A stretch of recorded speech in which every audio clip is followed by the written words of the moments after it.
Then we'll move on to Tulsa. Go back and watching the game tape. Just like you always do, you see a lot of positives. You see a lot of things you got to work on. A lot of things you got to improve upon and clean up. One of those things is, first of all, the things we've got to improve upon is defensively. We got to be better. I think we got better instantly though in the second half when Tracy Walker stepped back out on the field. He had a big half. With 9 tackles, 2 pass breakups, and just really almost took the game over by himself. So hopefully we're going to get some of those defensive starters back this week that we didn't have. Travis Crawford's got to hopefully be back to full speed this week. He played very limited. Tanner Holmes played very limited. Joe Dillon, Jarvis Jeffries only played a few snaps. So we played 2 true freshmen most of the night with Andre Jones and Tron, who, to be honest with you, did a good job considering it's their first game, first day on the job, and I think that is going to help them down the road being put in the fire like that. So, but we got to get better. Got to give credit also to Southeastern. They've got a really good football team, a really good quarterback. I thought he was one of the best athletes on the field. They had a very good offensive line, as you know, and they did a nice job. On the positive sides, one more side, the punt game we've got to clean up. We've got to do a better job with our directional kicks. That's what put our coverage units, that stressed our coverage units by the way we was kicking the ball. But I thought in the second half, Sam and Stevie really got it going in the second half and nailed some of their kicks, and they got better as the game wore along too, as our coverage units. On the plus side, Raymond Calais, what a game that he had, tied a school record. I think one of only 19 people in history of college football to return 2 kicks in one game, and so what a night by him. Also, our punt return game I thought was outstanding. So the 2 things we wanted to improve upon, our return game was really good, and the thing we was best at last week was not very good to say the least, and that was punting for last year.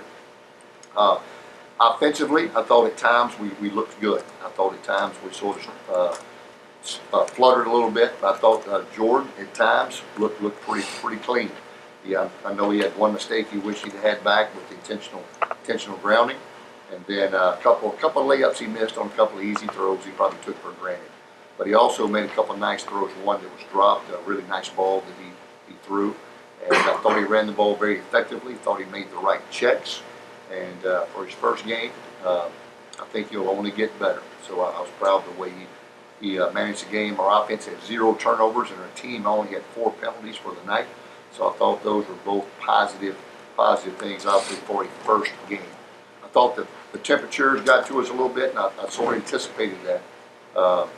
It's hard to simulate that humidity that we had the other night when we didn't have a lot of humidity during camp with all the cloud cover and all the rain. So sort of knew that was probably coming a little bit, but they pushed through it, and they played a lot of snaps. So it won't get any easier this week because we're going to play a very talented Tulsa team, a team last year that scored 40 points 10 or more times. That's probably got, I think they had one of the top offenses in the nation, and they're going to try to run a lot of offensive plays. I think, obviously they want to have a minimum of 100 offensive plays a game. I think they had 101, maybe a few more this past week. That's almost twice as many as some teams have in one game, and so they're really going to test your conditioning. They're going to really stress you by the way they stretch the field. Their new quarterback president, to me, has got the ability to hurt you with his legs just as well as his arms. He's a very good runner. He's a big kid. You've got to be able to tackle. They've got an experienced offensive line coming back, and so obviously that gives him a lot of confidence sitting back there. They had a tough opponent this past week. So I know they're looking forward to coming back, regrouping for their first home football game. And so it's going to be a challenge for us going on the road. We got to get better quickly in some areas. In some areas, we just want to continue to improve and continue working on fundamentals and show a lot of improvement from game 1 to game 2. So with that, any questions?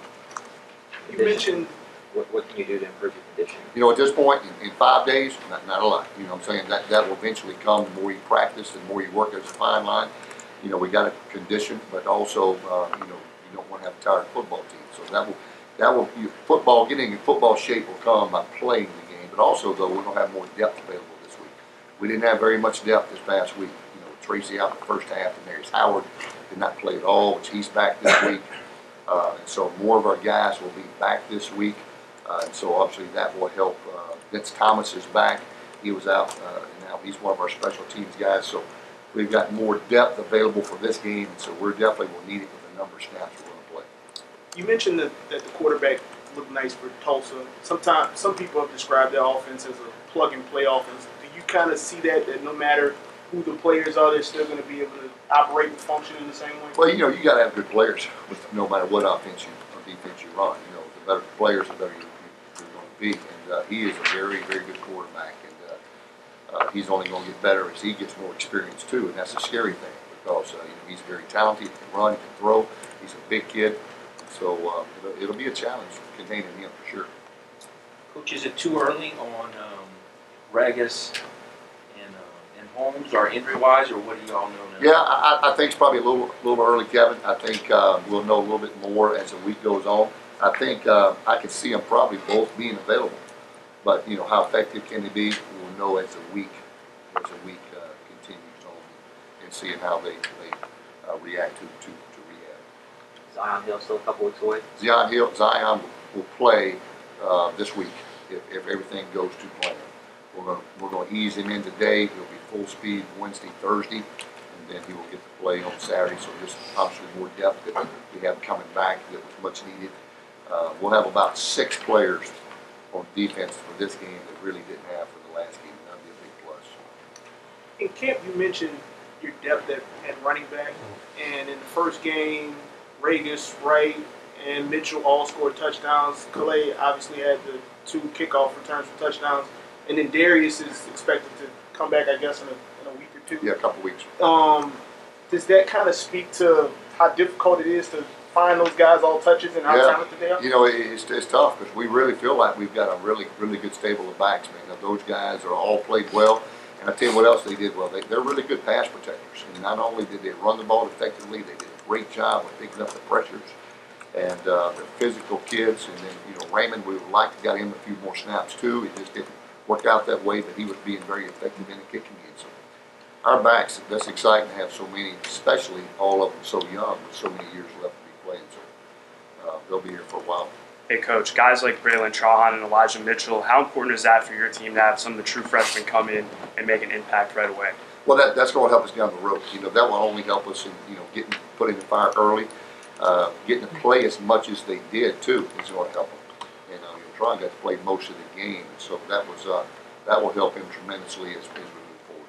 Coach, did you only play the 3 true freshmen?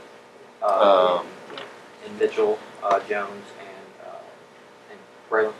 And then our tight end. Yep. Besides Malone and Collins, anybody on special teams that stood out to you? Tommy Whitted, one of our walk-on linebackers, had 2.5 tackles just on the kickoff team. And that's effort alone. That's what I tell our guys all the time. Being on kickoff team, that's effort.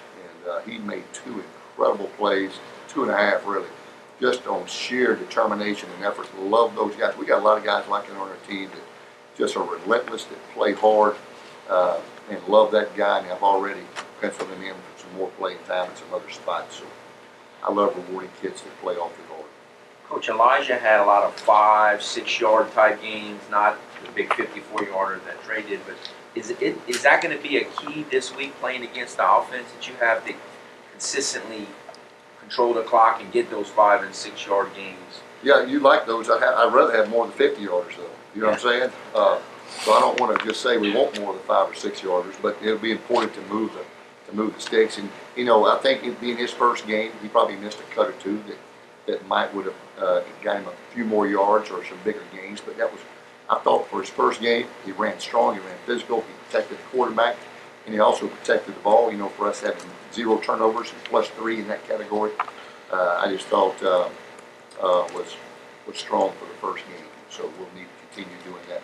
He's going to be a good player. So you're okay with if you get in a track meet with him? Oh no, you don't want to get in a track meet with these guys, but you're going to have to score points. With these guys, you'll have to score points. They've done it. They've proven they can do it. They scored 27 this past week, I believe. Against Oklahoma State. And so they're going to score points. Do we want to get in a track meet? No. if we get into a track meet, we'll have to obviously compete and run foot to foot with them. So it's going to be, that's the challenge of, they want it to be a track meet. And so we've got to get them off the field. We've got to try to keep them off the field. Probably the best defense we can play is those guys sitting on the sideline, because they're really, really talented, really good at what they do. At halftime, Coach, you mentioned that it was an assignment issue, a gap issue. Guys were a little anxious. Is that where you think defensively you need to take the biggest step this week, or is there another area defensively? Yeah, and I think also second half we went back and played more base defense. It was a big game plan thing in the first half, and you know, whether or not it didn't work, or whether or not guys just weren't fitting it right. When we went back and did what we had done all throughout camp, we were much more effective, and I thought that was a good way to settle us down a little bit. And our safeties, like I said, got involved, and Tracy got back out there. We just looked like a different defensive football team in the second half with Tracy out there. So it's all about getting our best personnel back out on the field. Jarvis, getting him back out, Tanner, and getting Tracy and then Travis Crawford back out. That would definitely help, but we were much better in the second half. Coach, we saw you guys take the field this week with the Texas state flag, and we heard that you distributed some of your tickets as well. Can you talk a little bit about, what it meant to do that for these evacuees? Well, we got so many alumni in the Texas area, especially in the Houston area, that's been affected. And, man, I tell you, our hearts go out to them. Every day when I'm watching this on TV or Twitter, it's hard to believe that our life just sort of goes on every day. We pick up practice, and then you think about what these other families are really going through right now. And and we've got some players on our team affected by that. And so we let one of our Texas football players from Texas carry out, Raheem Malone carried out the Texas flag, and we had a Louisiana flag also. And just to show a sign of support, any small way that we can, to let them know that we're thinking about them, especially our alumnus that are in that area and that are affected. A lot of those guys that normally are at games didn't get a chance to come, so hopefully we can get those guys over here soon. D'Angelo Brewer was the known, I guess, guy in the stable of their backs for Tulsa, but it was actually Corey Taylor that had a nice game against Oklahoma State. Is there anything that you've seen from their backfield that makes them dangerous? Well, they're really good backs. They've got two good backs, and they've got a really good offensive line too. I mean, you run behind a veteran offensive line. I think you got three players on the preseason all-conference list, and so they've got some good players up front, and they spread the field. And if you spread out with them, they're going to kill you with the run game. If you try to tighten down, stop the run, then they're going to attack you with the perimeter and the passing game and down the field. So it's a challenge. They're good at what they do. And so we're going to have to do a great job of tackling in space this week, and that will be one of the key factors.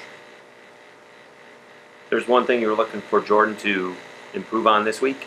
I think one is just eliminate lost yardage plays, like we had the other day. We had a couple of lost yardage plays that were critical that we took a couple sacks on. So we need to eliminate those. And then I'd like to see him get a little further in his progression on his pass routes. And I think that will come with experience. And I think he's got that first game under his belt. He's been back there with some live bullets coming at him now. And so, but I was proud of the way he took care of the ball. And that was big. So now if we can just build on that, and I think he'll have more confidence this game too. And I think he knows he's got some good wideouts. And they got to help him too. We had a couple of drops. And so it all works together. But hopefully he can improve each week. How do you feel about the crowd for the season opener? You know what, for the season opener, plus considering that we normally draw so many from west of here, whether it's Beaumont, Houston, and Port Arthur, and all through there, I thought it was really good. I tell you, the thing I was most proud of is our student tailgating. I took our captains over for the student tailgating right after the Cajun walk, and that was a big time environment. When I say big time, I don't throw that around lightly. That was a big time job by our students. Great job by Dr. Maggard and our athletic department helping the student organization put that on. So I got to give everybody a big shout out over there on campus that helped Heidi and everybody that helped come up with those ideas. it looked like the Grove. It was impressive, and everybody was having a great time, and they all got to the game. We had a great student turnout. That was incredible to see. That was the best I've seen it since I've been here in 7 years. Was our students, bar none. It was an atmosphere where you almost wanted to stay and hang out with them. It looked like it was a good time. Anything else? All right, guys. Thanks a lot. Have a great.